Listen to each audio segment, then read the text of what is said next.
Hey guys, welcome to Stage 3 and to another episode of Up to the Real. I'm Julian. And I'm James. So we're going to talk about a few movie news things that's coming out this week, that came out this week and last week. So without further ado, let's get it started.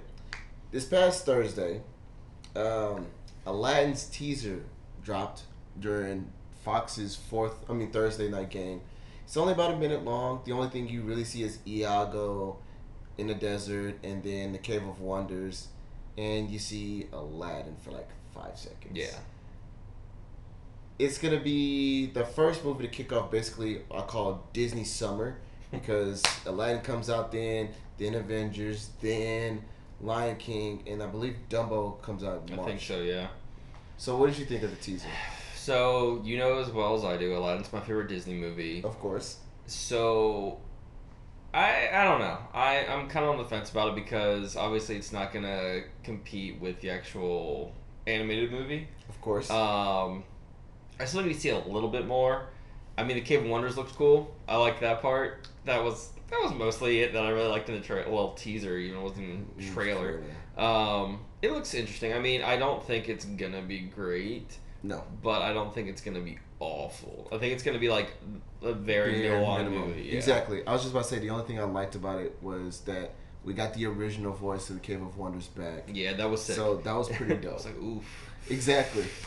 So other than that, I'm tired of seeing live action rehashes of movies that we grew up on. I'm sick of it. I will make a video about it, ranting about this later, but I'm just, it's not gonna be as great as the original. The one thing I will say, I'd rather them do a live action adaptation than do another animation remake. Just leave it alone. That's true, but I mean, if they're gonna try to milk it, at least change the way it looks. Yeah. Yes. Whatever. And also recent news, Idris Elba, known for being a strong, handsome actor from the UK, recently was cast in the new Cats movie. Cats, the famous Broadway movie from like the 80s and 90s. This one's going to be starring James Corden, Ian McKellen, and Taylor Swift apparently. It doesn't look too bad. I mean, Cats is a very classic like Broadway musical and everything, and I'm interested to see how they do it. How he sings. I wonder if they're gonna basically keep his original. I mean, if they're gonna give him a singing voice, or he's gonna actually like have someone like do it for him. Right. It's gonna be interesting to see. Because James Corden can sing. Yep. Taylor Swift can sing. Ian McKellen can do everything. Whatever. Right. I don't care. I'm curious to see like how it's gonna go. I mean, I think it's gonna do probably well because it's Cats and it's that cast. But I don't know. I mean, it could be like Into the Woods with which had an all-star cast, but only kind of like had lukewarm. Somewhat performing well, and somewhat critics liked it. I don't know. I'm interested. The only thing is like Cats again is only like 20-some years old, maybe 30-some years old, and it's just like I get that we want to make an adaptation of it. We want to make musicals about it now, but it's just like I guess it goes along with your whole thing of like just make new ideas. Stop rehashing the old things. Ideas. Don't worry. I mean, that's considered our news this week is pretty much everything just being readapted, rehashed. So, like that's 90% of the news this week. Sad. So, speaking of songs or musicals, A Star Is Born's original soundtrack debuted at #1 on Billboard's 200. I don't know how many songs are on there. I think there's about 10 or 11. All songs are with Bradley Cooper, Lady Gaga, and they are original songs. Mm-hmm. I haven't seen the movie yet, but it's been out now. Fans, everybody I know loves this movie. People are freaking out about this movie. My friend tried to say that this is the Titanic of this generation. Oof. I was like, whoa. That's some pretty big shoes to fill. Yeah, that's some pretty big shoes to fill. Yeah, I mean, everyone's been going on about it. Apparently, it's really good. I'm not a big Lady Gaga fan, so I'm like, I don't really care. But the soundtrack's apparently amazing. I can't remember who it was. Someone at work. Johnny. Someone told me it made them cry. The soundtrack. Okay, not Johnny. So apparently, it's really good. I don't know. I mean, I might go see it, or I'll probably just wait for it to like come out on Come on DVD DVD. and just because I have that's not the type of movie I go to the theater to see.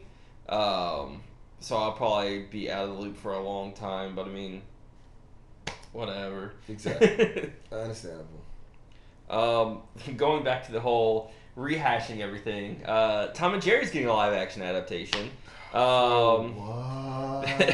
They actually also chose a director. Tim Story, known for Ride Along 2, and also Fantastic Four, and what is this, Rise of the Silver Surfer? Yeah. So the original Fantastic Four movies. Not the one that we had in 2015. Yeah. They're actually getting him to direct it. Warner Brother plan to have him direct this film, and then Chris Columbus do a Scooby-Doo adaptation. But like I said, just let's give everything old and just put a little live action sprinkles on it. Even though we already had live action Scooby-Doos already. We had 2 of them that were god awful.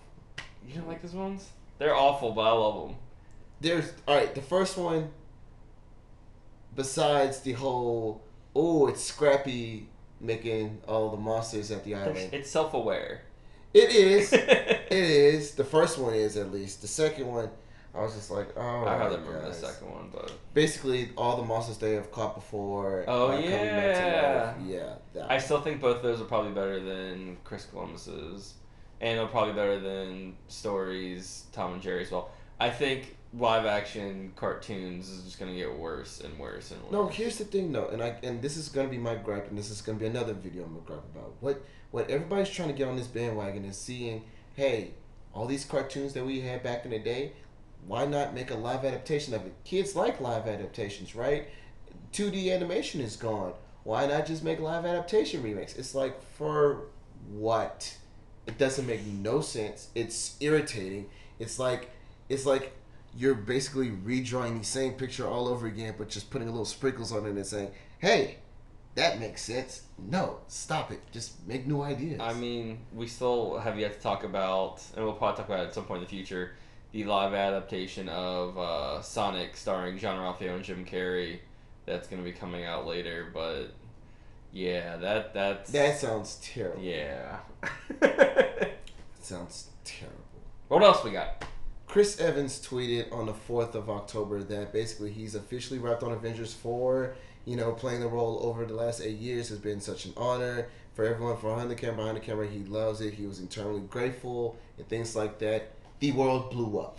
The world literally was like, wait, you're telling us that, like, Captain America's going to die? Hold on. Let's backtrack that. And so basically actually about a couple of days ago, he was in an interview. I forgot who he was interviewing with. But basically he said, I will clarify that I know he's tweeted something that made a lot of people upset or question what I was talking about. And he wants to clarify that regardless of how the Avengers 4 ends, he was going to tweet that regardless. Okay. Do we believe him? Kind of. I mean, we talked about it a little bit before off camera about how Chris Evans had tweeted a while back and talked about how he wants to kind of give up acting, yeah. but he was still contracted for a lot more Captain America movies. I don't think he'll be done acting. He might be done as Cap. I mean, there's enough characters and people who could fill that spot where he doesn't necessarily have to die, but he can just go off into the sunset and just live his life. Yeah. I'd rather he didn't. Being selfish, I want him to stay, but that's I think the character is done. But I've been saying that for I said before this last movie, so yeah, I don't know. I thought they were gonna kill him off in Civil War, but yeah. So we'll see. And then last but not least, we got some movies coming up this week. So this week we have The Hate You Give, The Old Man and the Gun, I believe, and then the big one obviously this weekend is Halloween. Coming out. I know you're excited. I'm so excited. I'm going to watch it Thursday at the Alamo. I already got my Mondo glass, got seats. I'm so excited. On our podcast that we're going to be doing in 2 weeks, I'm going to review it. Oh, I can't wait. And other than that, I mean, there's pretty much everything that's out for Up to the Real. Like, share, subscribe, share with your friends, things like that. Leave comments. Tell us what movie news that you're looking forward to. If you haven't seen if you've seen Halloween with like early press screenings or seen it at Fantastic Fest, Please tell us what your thoughts on it. Other than that, guys, stay tuned. We do this every week. See you soon.